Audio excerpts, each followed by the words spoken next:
మత్తయి సువార్త పరిశుద్ధ బైబిల్ గ్రంథం నుండి 8వ అధ్యాయము 18వ వచనములో యేసు తన యొద్దనున్న జనసమూహమును చూచి, యేసు ప్రభువు చేస్తున్న ఎన్నో సూచక్రియలు, అద్భుత కార్యాలు, మహా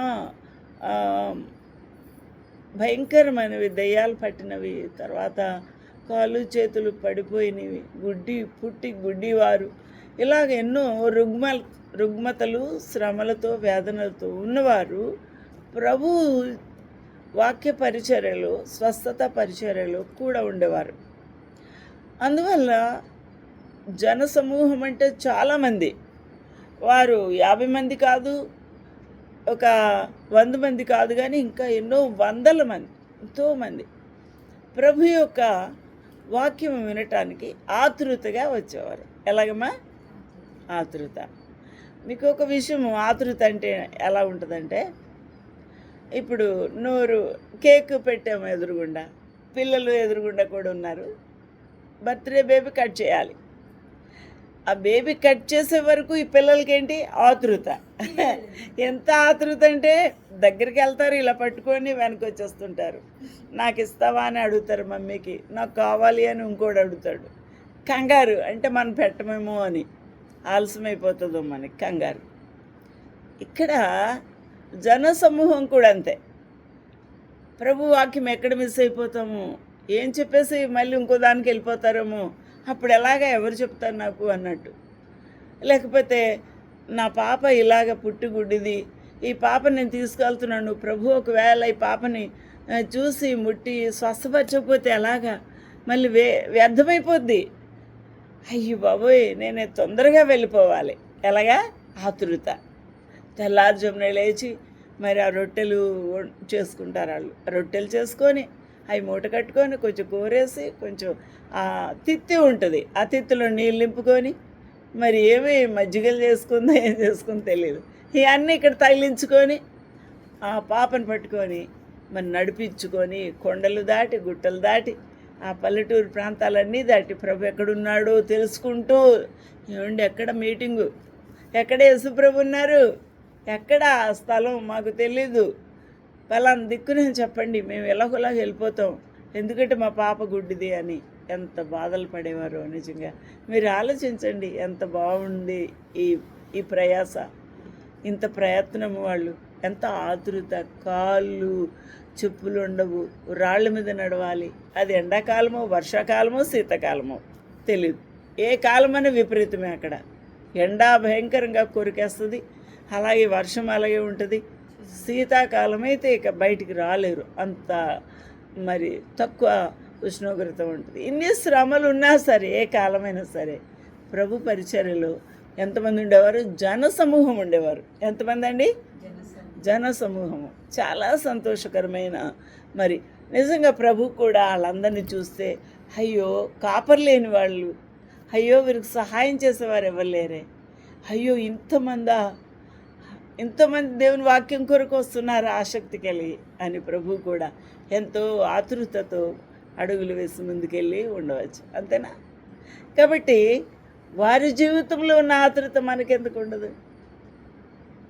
అంతే కదా, ఆ ప్రశ్నే కదా. వారి జీవితంలో ఆతృత ఉంది. ఇంకోటి ఏముంది? ఆసక్తి ఉంది. ఏముంది? ఆసక్తి. ఆతృత అంటే పరిగెట్టేయడం గబగబా. ఆసక్తి అంటే నేను ఖచ్చితంగా వెళ్ళి ప్రభు మాట వినాలి, ప్రభు వాక్యం వినాలి అన్నది ఆతృత. కాబట్టి జనసమూహం అందుకనే వెంబడించారు. ఓకే, ఇప్పుడు రెండోది, అక్కడ అంతటా ఒక శాస్త్రి వచ్చి, బోధకుడా నీవు ఎక్కడికి వెళ్ళినాను నీ వెంట వచ్చేదనని ఆయనతో చెప్పాను. శాస్త్రి అంటే ఎవరు?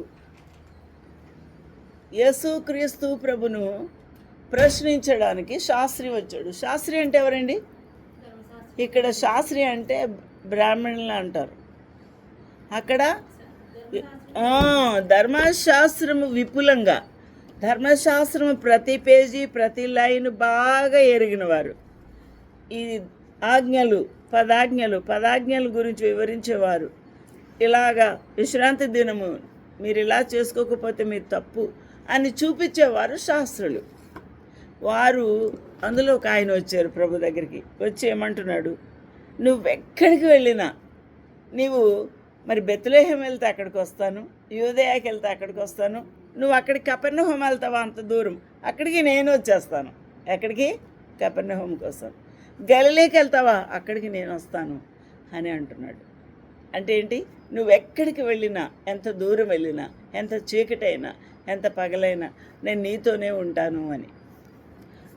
మీరు వింటే ఆ యొక్క నిర్ణయం బాగుందా బాగాలేదా? చెప్పండి, బాగుందా బాగాలేదా? మాట్లాడాలి గట్టిగా. బాగుంది అంటే అబ్బా ఎంత మంచి, అవునమ్మా, ఎంతో మంచి నిర్ణయం తీసుకున్నాడు, ఎంత బాగా అడుగుతున్నాడు యేసు ప్రభువును అన్నట్టు ఉంది. కానీ ప్రభు ఏమన్నారు చూడండి. అందుకు యేసు, నక్కలకు బొరియలును ఆకాశ పక్షులకు నివాసములు కలవు. ఎక్కడ చెప్తున్నాడు అసలు? నేను వస్తానంటే రమ్మనాలి, వద్దనాలి, మళ్ళీ వారం రమ్మనాలి, ఆ రెండూ లేవు. లేకుండా ప్రభు ఏమంటున్నాడు? నక్కలకి బొరియలును ఆకాశ పక్షులకి గూళ్ళు. చూడండి, ఆకాశ పక్షులు ఏం చేసుకుంటాయండి? చెప్పాలి నాతో గబగబా. గూళ్ళు అల్లుకుంటాయి, ఇలాగా గూళ్ళు అల్లుకొని ఎక్కడుంటాయి అవి చక్కగా. మరి బొరియలు అంటే బొరియలు ఇలా కన్నాలు. ఎవరు? నక్కలకి. నక్కలు పర్వతాలు కాలువలు వెళ్తుంటే ఆ కాలువల దగ్గర మెత్తని మట్టి ఉంటుంది కాబట్టి అక్కడ బొరియలు చేసుకుంటాయి. కొంచెం పైన ఇలా కాలువ పారుతూ ఉంటుంది, ఆ పైన ఉన్న మట్టికి బొరియలు చేసుకుంటాయి ఇలాగా కొండల ప్రాంతాల్లో. ఎందుకంటే దాక్కోవడానికి, ఎవరిని తప్పించుకోవడానికి. పులులు, సింహాలు, ఏమండి, ఇంకా అడవి మృగాలు ఏదైనా వారికి వెంట వచ్చి వాటికి ప్రమాదం చేస్తాయేమో అనేసి అవి తప్పించుకోవడానికి బొరియలు కన్నాలు చేసుకుంటాయి. అంటే అక్కడ సేఫ్టీ ఉందా లేదా? వాటికి సేఫ్టీ ఉంది.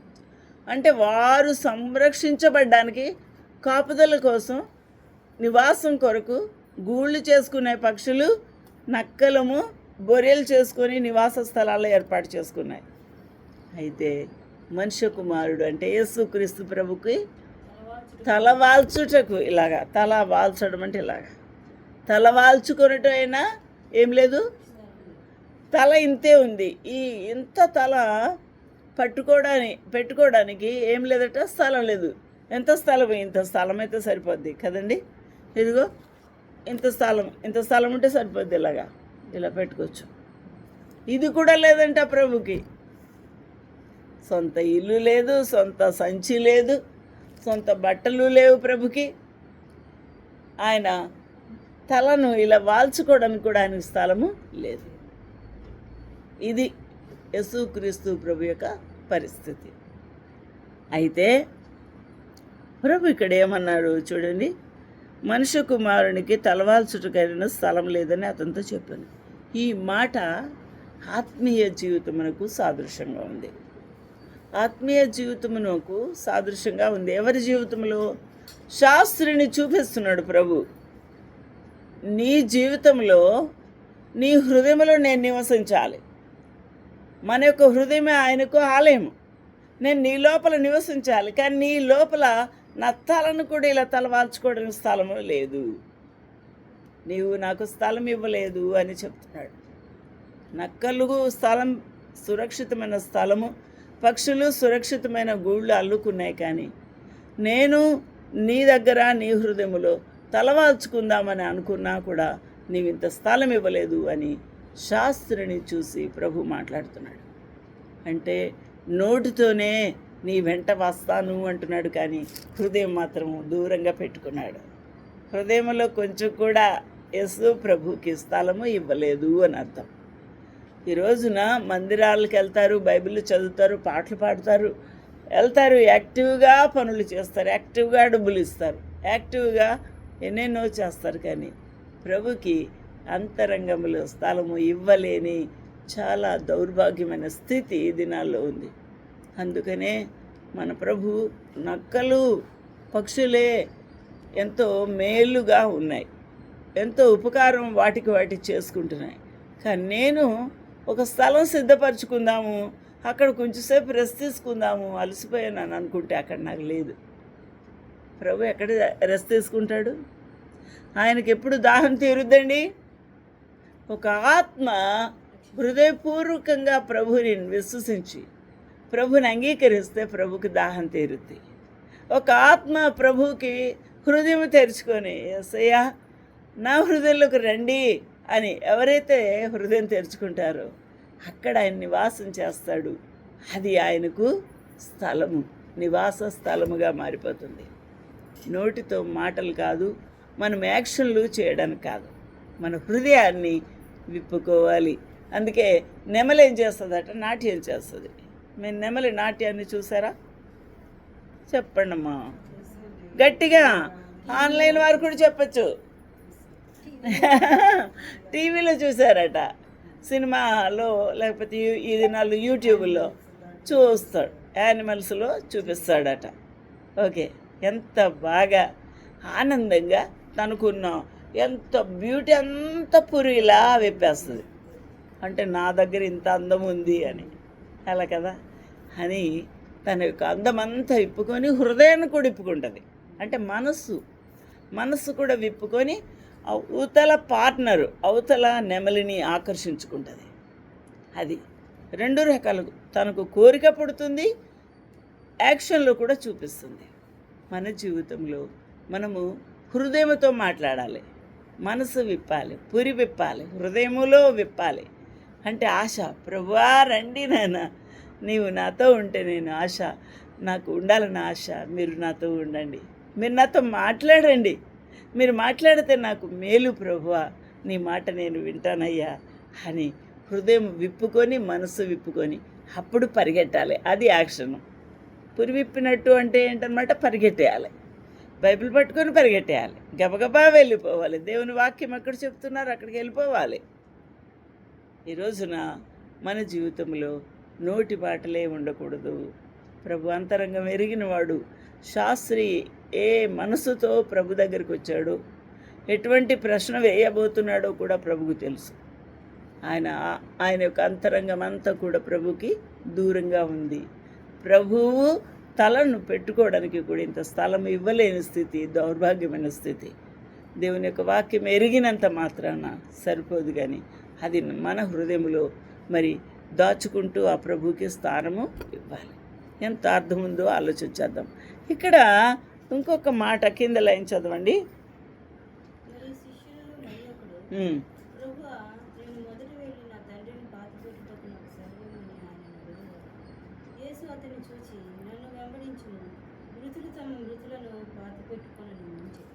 ఇప్పుడు ఈ యొక్క సంభాషణ అంతా కూడా శిష్యుల మధ్య జరుగుతుంది. ఏంటండి? శిష్యుల మధ్య మరియు శాస్త్రులు పరిశీలనలు కూడా మాట్లాడుతున్నారు.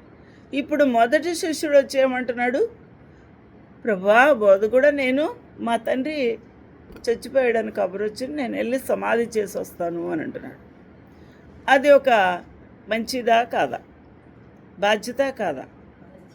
బాధ్యతే. తన తండ్రిని పాతిపెట్టుట అనేది బాధ్యతే. కానీ దానికి విభిన్నంగా ప్రభు ఏమంటున్నాడు?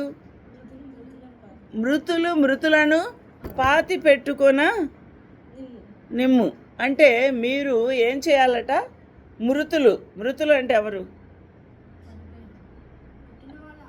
ఏమండి, మృతులు ఆ డెడ్ బాడీని ఎలా తీసుకెళ్తారు సమాధి దగ్గరికి? ఆ చచ్చిపోయిన వాళ్ళు ఎలాగ సమాధి చేస్తారు? దీంట్లో ఎంత కష్టమైన అర్థము. మొత్తం టోటల్గా ఇది నమ్మశక్యం కాదు. ఇది అవుతుందా? ఏమండి, ఇప్పుడు నేను మాట చెప్తాను. ఇద్దరు చనిపోయారు కాబట్టి మా నాన్న మా అమ్మ. మా నాన్నగారు చచ్చిపోయారు, అటు మా అమ్మ చచ్చిపోయింది. చచ్చిపోయిన మా నాన్నగారు మా అమ్మని మోసుకొని వెళ్తాడా?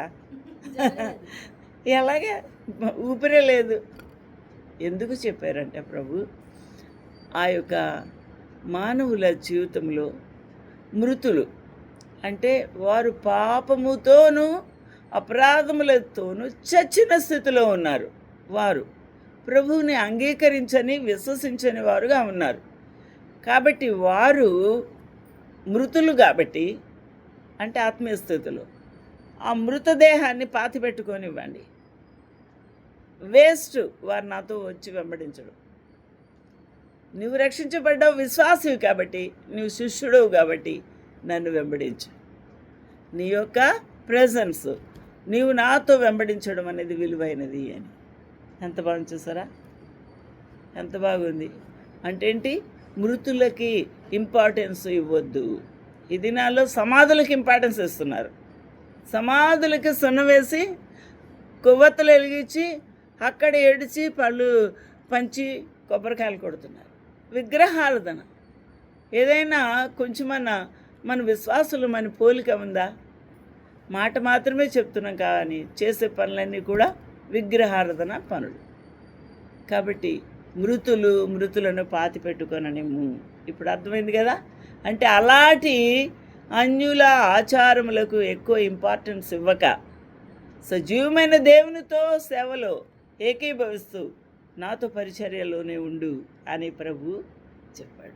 ఒకడేమో వస్తానంటే వద్దన్నాడు, ఇంకోడేమో వెళ్తానంటే నువ్వు నాతోనే ఉండు అన్నాడు. ఎంత బాగుంది. కాబట్టి ఎందుకు శాస్త్రికి హృదయములో ఏమి లేదు, విశ్వాసం లేదు, హృదయం తెరవలేదు. అందుకే నువ్వు నాకొద్దు వెళ్ళిపో అన్నాడు.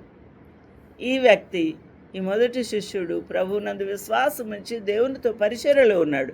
అందుకే మీ నాన్నకు మృతులు ఉన్నారు బోళ్ళు మంది, వాళ్ళు పాతి పెడతారు, నువ్వైతే నన్నే వెంబడించు అన్నాడు.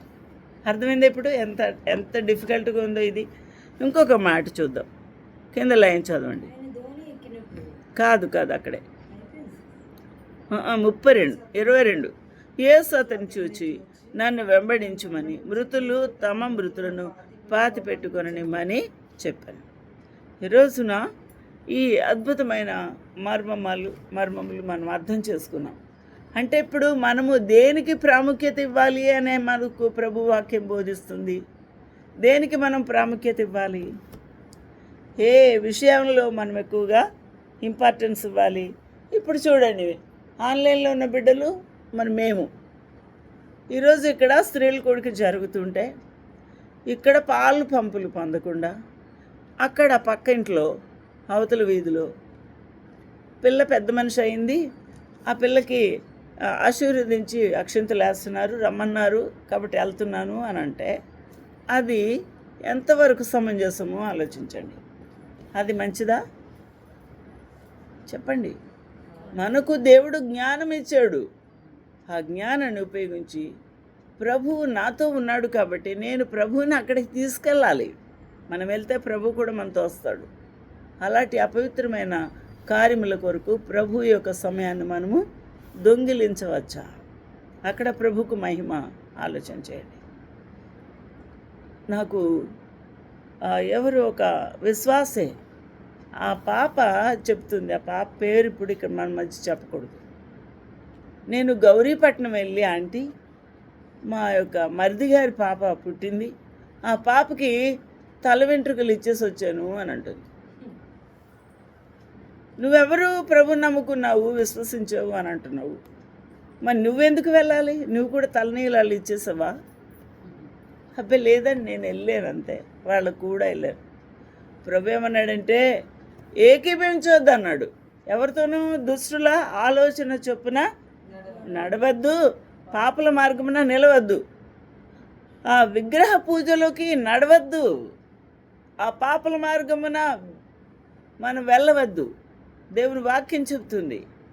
వారు అపహాస్యం చేసేవారు, విగ్రహారాధన చేసేవారు, విగ్రహ పూజకు వెళ్తున్నారు. వారు పేరు మట్టుకు మరియమ్మే, కానీ చేసే పని అంతా కూడా విగ్రహ పూజ. మనం అది చేయొచ్చా? ఆలోచన చేయండి. కాబట్టి ఇది నన్ను క్రిస్టియన్స్ ఏం చేస్తున్నారు? ఇలాంటి పనులు చేస్తున్నారు. క్రిస్టియన్స్ అని అంటున్నారు కానీ ఈ పని చేస్తున్నారు. అందుకనే ఇప్పుడు ఏకంగా సుప్రీంకోర్ట్ ఆఫ్ ఇండియా వాళ్ళు ఒక నిర్ణయం తీసేసుకొని ఏమంటున్నారు, ఎస్సీ వాళ్ళు క్రిస్టియన్స్ అయితే ఏమాట వాళ్ళు రిజర్వేషన్ పోగొట్టేస్తారట, తీసేస్తారట. అవును, మనము స్ట్రాంగ్గా ఉంటే వాళ్ళు ఎందుకు ఆ మాట ఎత్తుతారు? మన విశ్వాసంలోనే దృఢమైన సంకల్పం లేదు, దృఢమైన నిర్ణయము లేదు.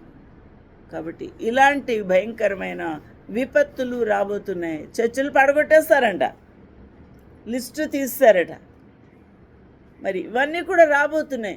అలాగైతే మేము ఎలాగ ప్రకటించాలి వాక్యం? ఎలాగ మేము స్వార్థ చెప్పాలి? మా విశ్వాసులు ఏమైపోతారని పాస్టర్ గారు గోల పెట్టేస్తారు నిన్న. అప్పుడు నేనేమంటున్నానంటే యేసుక్రీస్తు ప్రభు పరిచర్యకు వచ్చినప్పుడు, జనసమూహం వెంబడించినప్పుడు యేసు ప్రభువుతో ఉన్నవారెవరు? ప్రజలే, పామరులు. వారు ఎలాగొచ్చారు అంతమంది మీటింగ్కి ఎలాగొచ్చారు? యేసుక్రీస్తు ప్రభు అంతమంది మీటింగ్కి చెప్పడానికి ఎంత కష్టపడ్డాడు? ఎలాగొచ్చారు? వాళ్ళకి ఎలా తెలిసింది?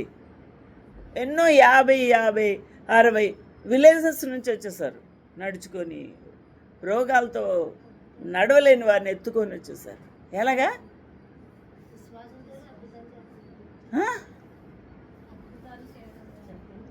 అద్భుతాలు చేయడం వల్ల.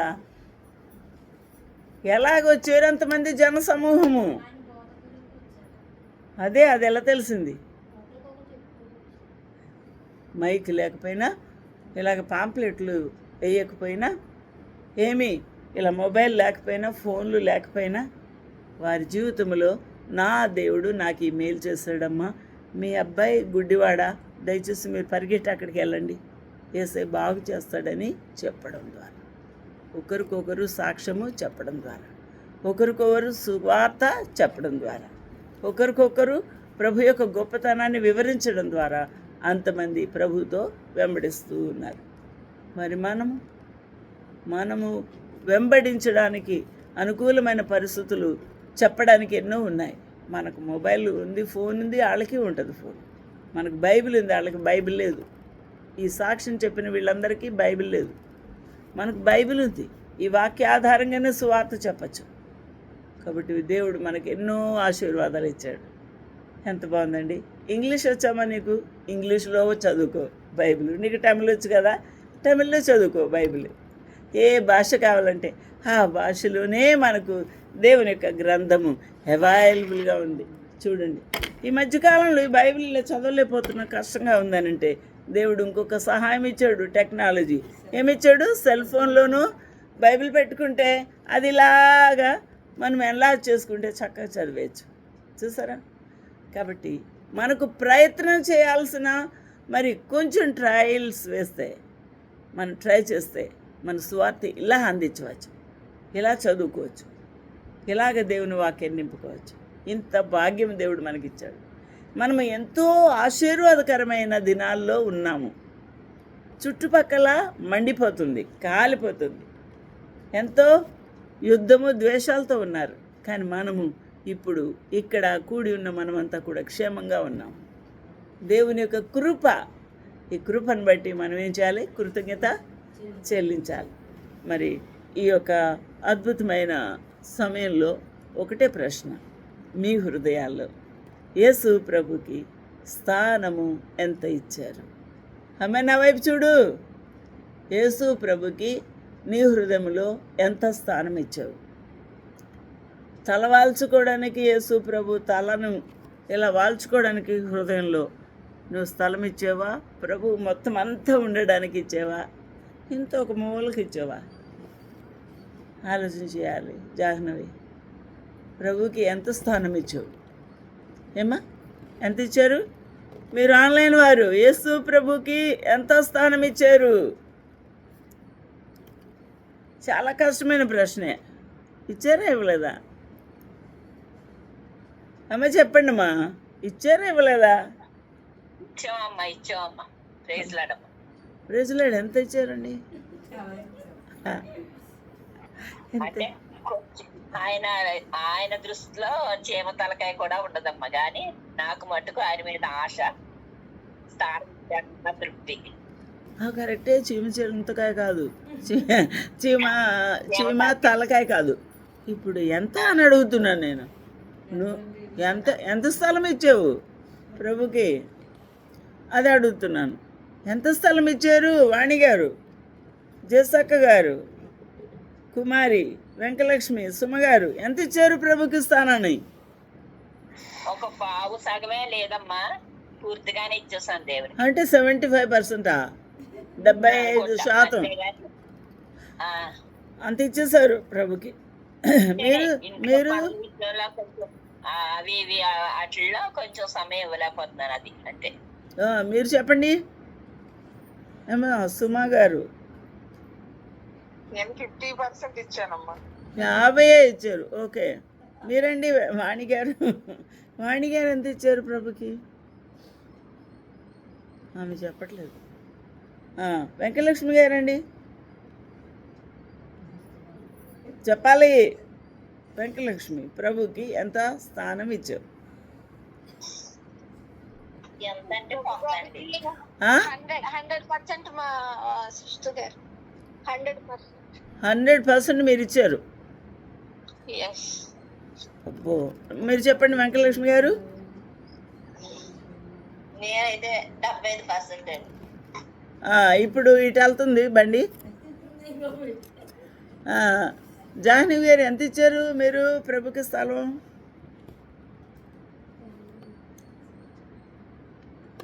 ఆవిడే గట్టిగానే ఇస్తుంది. చెప్పు, మాట్లాడు. జాహ్నవి గారు 50% ఉంచేసుకున్నారు. మీరు చెప్పండి. అమ్మ 80% ఉంచేసుకున్నారు, ఇచ్చేసారు. ఇంక 20% ఆవిడ కోసం ఉంచుకున్నారు. మీరండి 50% ఓపికగా ఇచ్చింది. అమ్మాయి రత్న కుమారి ఎంత ఇచ్చావు?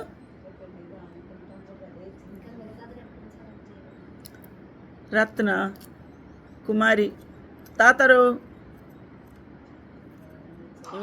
50% ఇచ్చాను అమ్మగారండి. అబ్బో, 50 తాతరుకి ఇచ్చావు. ఓకే, ఈ అమ్మాయి ఎక్కడికో వెళ్ళింది. ఓకే, చాలా చక్కని మరి సమాధానాలు ఇచ్చారు మీరు. ఒక విషయం ఆలోచించేద్దాం. అసలు మనల్ని సృష్టించింది ఎందుకో తెలుసా?